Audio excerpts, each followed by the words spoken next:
பாரதத்தின் சொந்தங்களுக்கு வணக்கம்.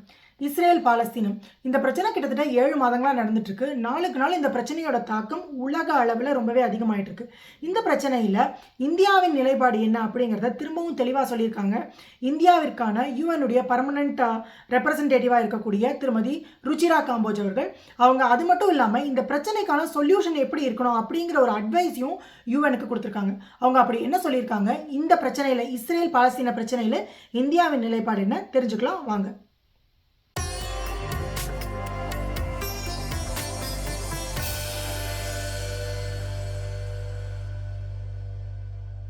கடந்த வருடம் அக்டோபர் 7ஆம் தேதி ஆரம்பித்த பிரச்சனை இது. திடீர்னு ஹமாஸ் தீவிரவாதிகள் ட்ரோன் மூலியமாக இஸ்ரேலுக்குள்ளே இறங்குறாங்க.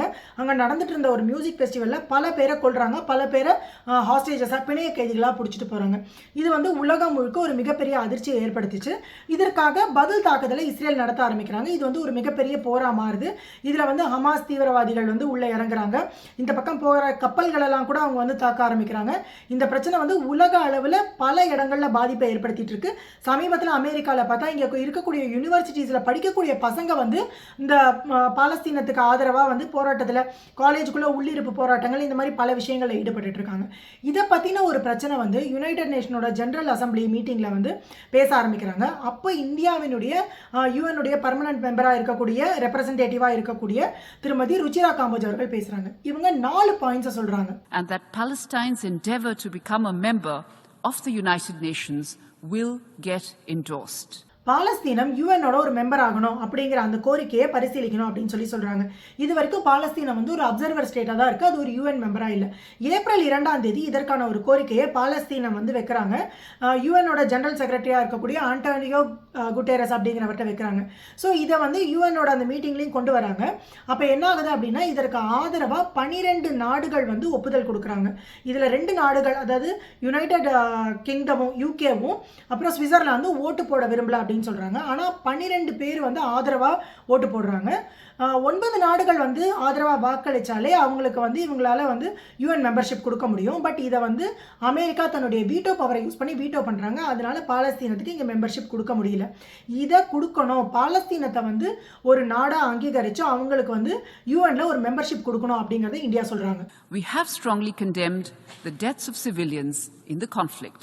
We firmly believe that international law and international humanitarian law must be respected by everyone under all circumstances. இரண்டாவது விஷயம் பார்த்தா, பாலஸ்தீனத்துல பல குழந்தைகள், பெண்கள் சிவிலியன்ஸ் இந்த போர்னால இறக்குறாங்க. அவங்களுக்கு மனிதாபிமான அடிப்படையில் எல்லா உதவிகளையும் செய்யணும். இந்தியா ஏற்கனவே செஞ்சுட்டு இருக்கு, மற்ற நாடுகளும் செய்யணும் அப்படின்னு சொல்றாங்க. The terror attacks in Israel on 7 October were shocking and they deserve our unequivocal condemnation. There can be no justification for terrorism and hostage-taking. India has a long-standing and uncompromising position against terrorism in all its forms and manifestations, and we demand the immediate and unconditional release of all hostages. மூன்றாவது விஷயம், இங்க தான் இந்தியாவோட stand ரொம்ப ஸ்ட்ராங்கா இருக்கு. இவங்க பாலஸ்தீனத்துக்கு ஆதரவான நிலைப்பாடு, பாலஸ்தீனத்துக்கு யூஎன் மெம்பர்ஷிப் எல்லாம் கொடுக்கணும்னு சொன்னா கூட அக்டோபர் 7ஆம் தேதி நடந்த அந்த நிகழ்வை எந்த விதத்திலையும் இந்தியா ஆதரிக்க முடியாது. அது ஒரு கடுமையான தீவிரவாத செயல். தீவிரவாதத்தை எந்த விதத்திலையும் இந்தியா ஆதரிக்காது அப்படிங்கறது திரும்பவும் சொல்லியிருக்காங்க. இஸ்ரேலினுடைய எதிர் தாக்குதல் எல்லாமே இந்த அக்டோபர் 7ஆம் தேதி இவங்க பண்ண அந்த தாக்குதலின் ரிப்பர்கஷன்ஸ், அதாவது அதனுடைய பின் விளைவுகள் தான். அதனால அந்த நிகழ்வை, அந்த அக்டோபர் 7 நடந்த நிகழ்வை எந்த விதத்திலையும் இந்தியா ஆதரிக்காது அப்படின்னு சொல்லியிருக்காங்க. இதே விஷயத்தை தான் ஏற்கனவே ஒரு வாட்டி நம்மளுடைய எக்ஸ்டர்னல் அஃபேர்ஸ் மினிஸ்டர் திரு ஜெய்சங்கர் அவர்களும் சொல்லியிருக்காங்க. இந்த இடத்துல இந்தியா ரொம்பவே ஸ்ட்ராங்கா இருக்காங்க. எந்த விதத்திலையும் இந்தியா அக்டோபர் 7ஆம் தேதி நடந்த நிகழ்வை மறந்துட்டு பாலஸ்தீனத்துக்கு ஆதரவு கொடுக்க மாட்டோம். அங்க மனிதாபிமான அடிப்படையில் எல்லா உதவிகளையும் பண்ணணும்னு நாங்கள் கேட்குறோம். ஆனால் அக்டோபர் 7 நடந்தது தீவிரவாதம் தான் அப்படிங்கிறத திரும்பவும் ரீஐட்ரேட் பண்ணியிருக்காங்க. My leadership has repeatedly emphasized that only a two-state solution achieved through direct and meaningful negotiations between both sides on final status issues will deliver and enduring peace. நாலாவது விஷயம் இதுதான் ரொம்ப முக்கியமானது. இதுதான் இவங்க வந்து யுஎனுக்கு கொடுத்துருக்கிற அட்வைஸும் கூட. இதில் என்ன சொல்லியிருக்காங்க அப்படின்னா 2 நேஷன் தியரி, அதாவது 2 தனி நாடுகள். இப்போ வந்து இஸ்ரேல் பாலஸ்தீனம் இது ரெண்டுலேயும் இருக்கிற மக்கள் வந்து இனிமேல் சேர்ந்து வாழறதுக்கான வாய்ப்பு கிடையாது. இவங்களுக்கான தனித்தனி நாடுகள் வேணும், தனித்தனி எல்லைகள் வேணும். ஆனால் அந்த எல்லைகள் அப்படிங்கிறது வந்து இஸ்ரேலோட அந்த விருப்பு வெறுப்புகளுக்கு உட்பட்டு, காசாவினுடைய தேவைகளுக்கு விருப்பு வெறுப்புகளுக்கு உட்பட்டு அந்த இரு நாடுகளும் பேசி ஒரு முடிவுக்கு வரணும். அப்படி 2 தனித்தனி நாடாக இதை அங்கீகரிக்கணும். இந்த பிரச்சனையை அப்படி பேச்சுவார்த்தையின் மூலியமா மட்டும்தான் முடிக்க முடியும்.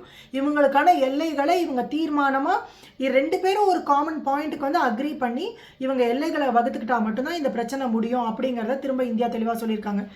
ஒரு காலத்தில் பார்த்தீங்கன்னா இந்தியா தான் நம்மளுடைய பிரச்சனைகளுக்காக, அதுவும் குறிப்பாக நம்மளுடைய காஷ்மீர் பிரச்சனைகளுக்காக யுஎனுக்கு போய் அடிக்கடி நிற்போம். அங்கே யுஎனில் வந்து எல்லா நாடுகளும் துருக்கியை உட்பட பல நாடுகள் வந்து இல்லை காஷ்மீர் பாகிஸ்தானோடது தான், நீங்கள் கொடுத்துருங்க அப்படின்னு சொல்லுவாங்க. இந்தியாவினுடைய வரலாறு தெரியாமல் இதே காஷ்மீரே இதே பாகிஸ்தானே இந்தியாவிலேருந்து தான் பிரிஞ்சு போச்சு அப்படிங்கிற அந்த வரலாறு இது பண்ணாமல் அவங்க வந்து இல்லை காஷ்மீர் பாகிஸ்தான் இதுதான், நீங்கள் கொடுத்துடணும், காஷ்மீரில் நீங்கள் இது பண்ணக்கூடாது, நீங்கள் உரிமை கொண்டாடக்கூடாது அப்படின்னு சொல்லி இந்தியாவுக்கு தேவையில்லாத அன்சொலிசிட்டட் அட்வைஸ் எல்லாம் பல நேரங்களில் கொடுப்பாங்க. ஆனால் இன்னைக்கு இந்தியா உலக அளவில் எவ்வளோ ஸ்ட்ராங்காக இருக்குது அப்படின்னு சொன்னால், இந்தியா அமெரிக்கா ஒரு பக்கத்தில் இந்தியாவினுடைய நட்பு நாடு தான், இந்தியாவினுடைய ஒரு நல்ல நண்பனாக தான் இன்றைக்கி வந்து ஒரு குட் டேர்ம்ஸில் தான் அமெரிக்கா இருக்காங்க. ஆனால் அமெரிக்கா வந்து வீட்டோ பண்ணி இந்த பாலஸ்தீனத்துக்கு வந்து யுஎன் மெம்பர்ஷிப் கொடுக்கக்கூடாது அப்படின்னு பண்ணியிருக்காங்க. அந்த அமெரிக்காவை நேரடியாக எதிர்த்து சொல்லலைன்னாலும் ஒரு சாஃப்டாக எப்படி சொல்லியிருக்காங்க அப்படின்னா, இதை வந்து நீங்கள் பண்ணக்கூடாது, இந்த பாலஸ்தீனத்தை ஒரு நாடாக அங்கீகரித்து யூஎனில் ஒரு மெம்பராக நீங்கள் வந்து பாலஸ்தீனத்தை அங்கீகரிக்கணும் அப்படிங்கிறத வந்து இந்தியா வலியுறுத்துகிற நிலைமையில ஸ்ட்ராங்காக இந்தியா இருக்குது. இந்த இஸ்ரேல் ஹமாஸ் ப்ராப்ளமில் இந்தியாவினுடைய நிலைப்பாடு பற்றின உங்களுடைய கருத்துக்களை கமெண்ட்ஸில் சொல்லுங்கள். ஆக்கப்பூர்வமான விஷயங்களை பேசி நல்ல மாற்றங்களை கொண்டு வருவோம். நன்றி, வணக்கம், ஜெய்ஹிந்த்.